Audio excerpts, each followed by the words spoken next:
Hey, what's up everyone? It's MD Games here, and this is my first live show on YouTube right now. So forgive me for any mistakes, for maybe lack of professionalism and stuff. But this is actually the first time I do it, so hopefully that will work out fine. Let me actually check if everything works fine, and then we'll do what we should do. Hold on one second.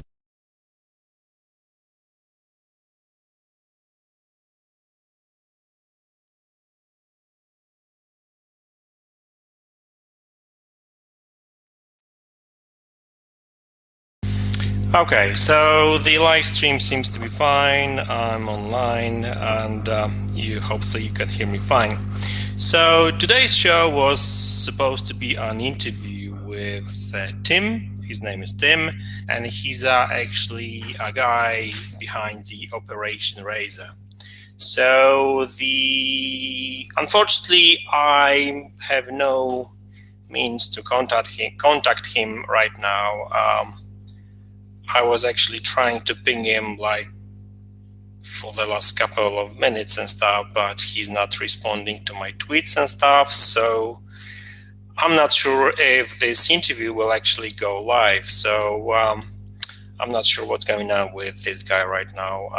Hopefully I'll get this sorted, and I don't know, I'll contact him some other way, some other time or something. And just not to waste this particular, obviously, show, I will actually talk about the Operation Razor and what I actually know. And then once I get hold of Tim, maybe I'll set another interview with him or get some more interesting information and stuff. So Operation Razor. So I'm sure at least some of you probably are aware of Project Dream. So Project Dream was actually a sort of an initiative where a group of people, Sony fans basically, wanted to revive Dreamcast. So the first sort of thought about and the first goal of this Project Dream was to actually make us something like a Sega Dreamcast HD, which would basically run all the old Sega Dreamcast games. So it would basically be a sort of backwards compatible console, but it would also run a new Sega games as well.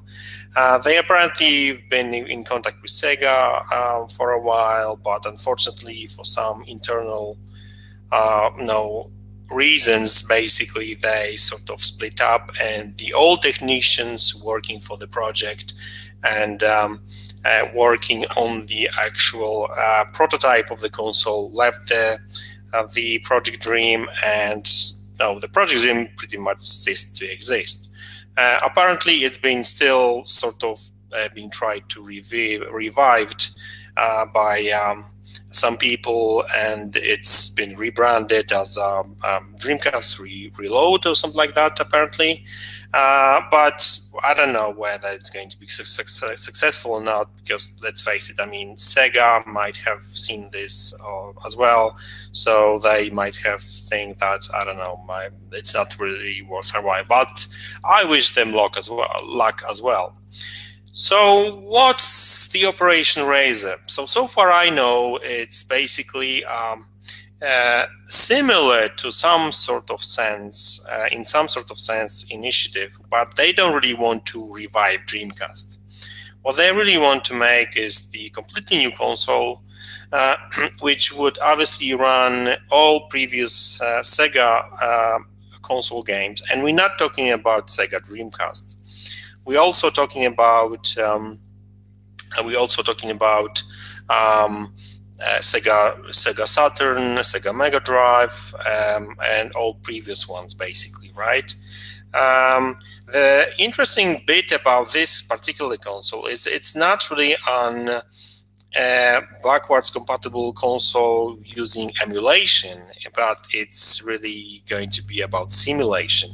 So I'm not sure if you've heard about something called FGPA, I believe. It's basically a sort of like I would not really want to call it a CPU. It's more like a microprocessor or a chip, basically, electronic chip, which can be, which is programmable, right? So that allows you to write a code that for this chip to behave like some other chip, right? So it simulates what's going on with other chips, right? That's basically the simplest way I can put it, basically, right? So and this is what they really want to use for the simulation of the older consoles. So as I said, it's not going to be emulation; it's simulation, right? So basically, when you run a game on this particular console, it's basically runs as it would run on the old console, right?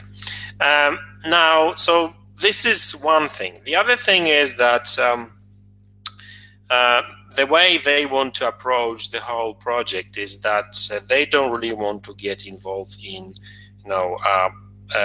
contacting Sega themselves and stuff. Apparently, they want the Sega fans and some corporate sponsors to do that for them, right?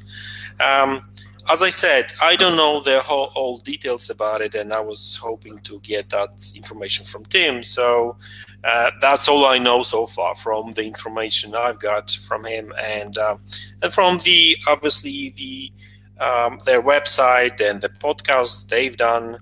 I will actually post a link to their sort of Operation Eraser YouTube channel, so you can actually check some information about it as well.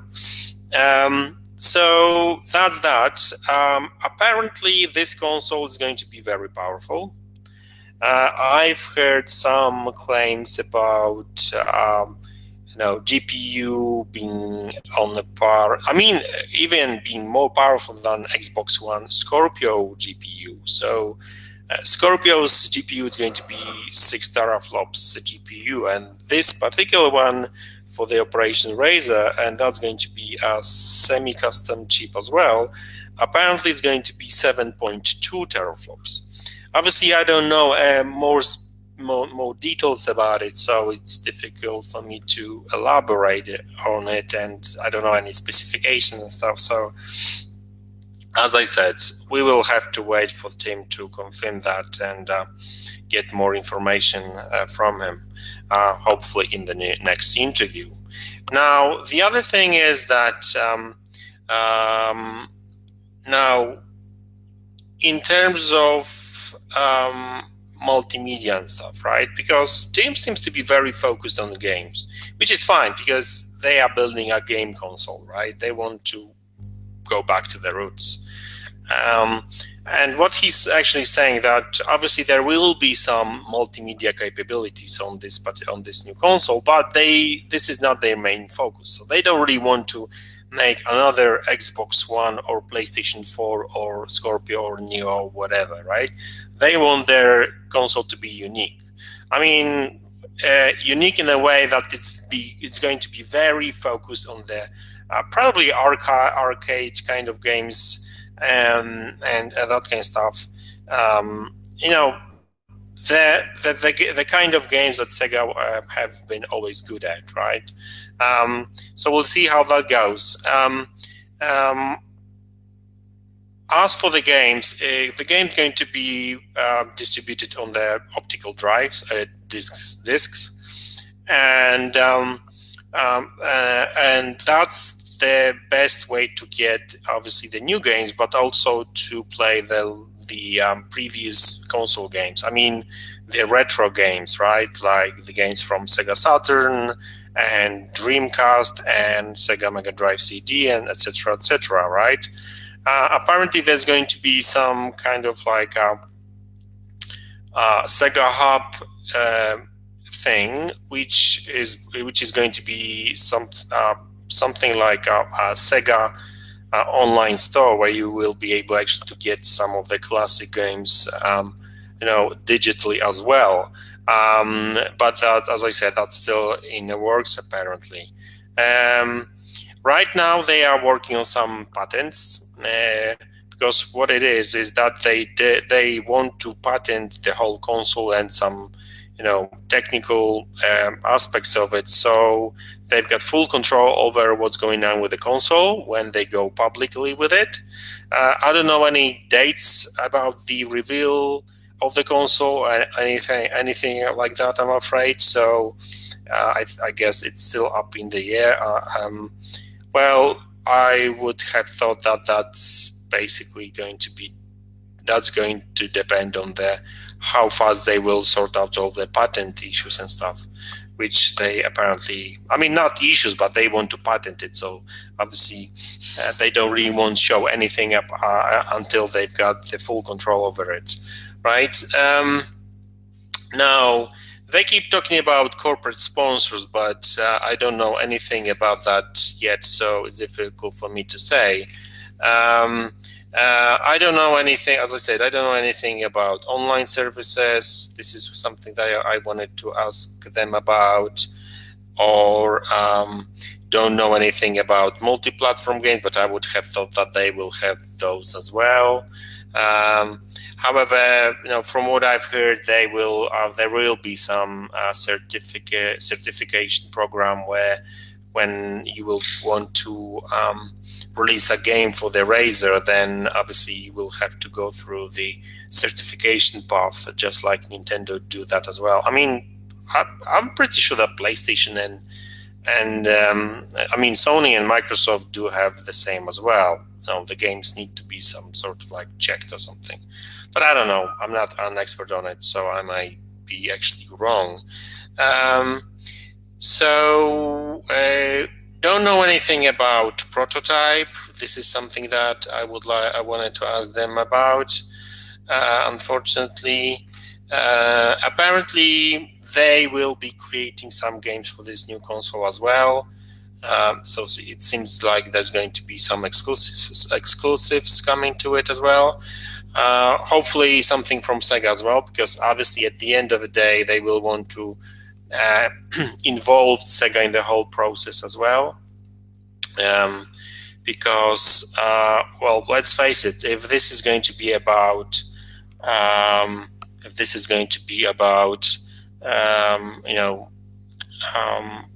hold on, sorry. Just trying to turn on something. As I said, sorry guys, but this is the first time I do it, and because I would like to take some questions from you later on, and hopefully you'll be able to do that. But that's group chat, so I guess that's it. I see that I've got 2 viewers right now. Can you actually try to type something? I mean, ask me a question or something? I don't think you can.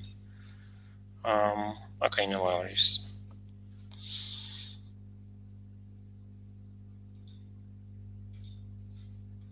Okay, that's not necessary. That's chat question and answers.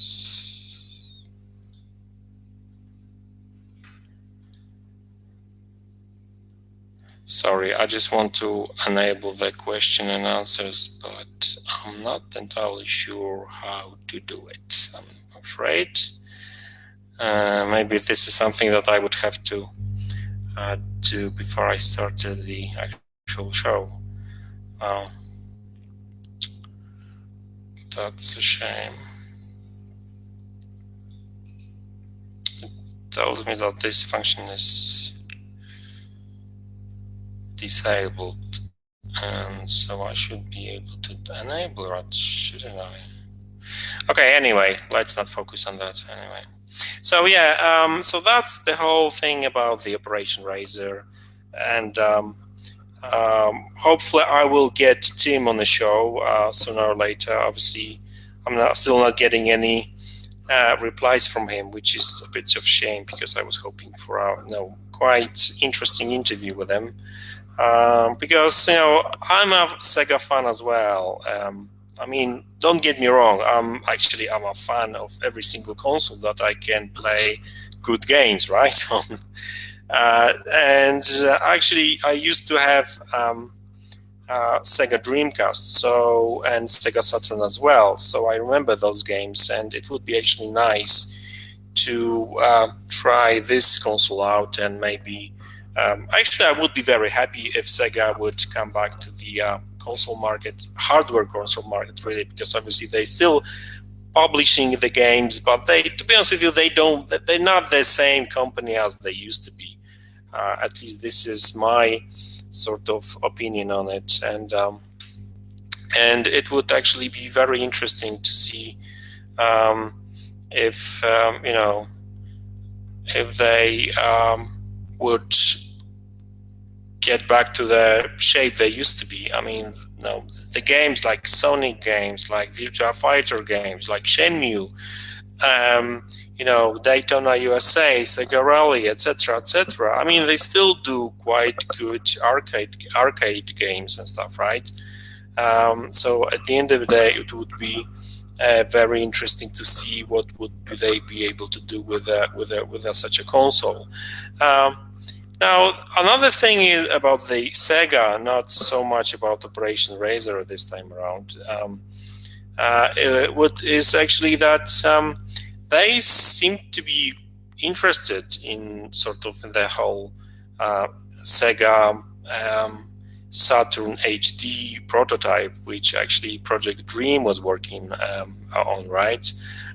So they were actually in some sort of talks with this Project Dream and something like that, and some people got interested in Sega. So I'm not saying that they would actually release the new console and they would actually it would actually